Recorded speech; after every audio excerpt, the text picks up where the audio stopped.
employees are overgrown. But they're not overgrown, they're just full. You don't understand. They have come out twice before, and still all I get is static. I pay good money for premium channels, so is it too much to ask that I might actually get to watch when I feel like it? I can certainly see why you're upset, Mr. Fisk. These kind of situations can be very frustrating. Well, that's brilliant. That is just brilliant. The city sure hires the best and the brightest, don't they? When I'm faced with unhappy customers, I do my best to keep my emotions in check, which can be especially challenging if they're being abusive. Primazoid finishes his lunch break. Another important step in dealing with difficult customers is to use positive language. Instead of saying what you can't do, focus on what you can do for the customer. Because I was about to lose it. All right, here's what I can do for you. All right, I can contact the help desk manager personally and see why they're having a problem getting your service restored. People are going to get angry. Conflicts do happen. So stay professional, use your head instead of getting angry back at them. It's just so hard when they blame you for everything. Try to think of it as you and the customer working together as a team. You know, you and me against the problem. Yeah, but how do you get to that point of working together if they're mad at you from the very beginning? Well, if you use your basic customer service skills, sometimes you can turn it around before it even becomes a confrontation. Like yesterday. What happened yesterday? First, I always greet the customer in a friendly way, regardless of their attitude. Hi, how are you today? Well, my day is going downhill fast, thanks in no small part to you guys. I'm sorry.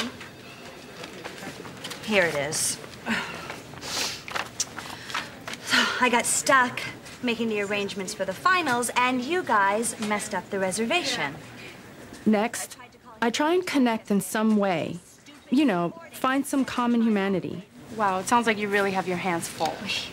You have no idea. I don't know what I was thinking when I agreed to handle. Finally, really listen to the customer. Give them your full attention. Customers need to feel like someone is listening and understands their problem. But we only ended up using the field on Saturday. So now I've got to... I've found that when I treat the customer with respect, regardless of how they're treating me, that goes a long way towards calming them down. You have no idea how these people get about this stuff. Well, it says here that you reserved the field for 2 days over the weekend, but I will be more than happy to research this and see what we can do for you. Ask short, guiding questions to clarify the situation.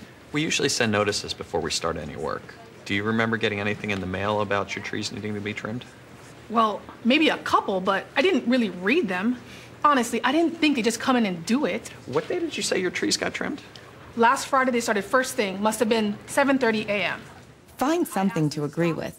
This puts you on the customer's side. Whoa, that's early. I didn't think they started before 8. Tell me about it. As you work with the customer to find a solution, remember to use positive language. Well, let me start by giving you this guide to city services. There's a whole section on trees and shrubs, what the residents' responsibilities are, and what we can do for you. Move the customer into more positive territory by having them make small decisions along the way. There's this form that you can fill out a written complaint. Or if you prefer, we can ask the operations manager to give you a call back as a first step. Oh, I don't want to fool with any forms. Just have your manager call me, I guess. Finally, as you work towards a solution, know what you can offer. Oh, we can also submit your request to the community ombudsman for an independent review. What does that cost? Oh, it's a free service for handling citizens' complaints. Well, I might not need to go that far.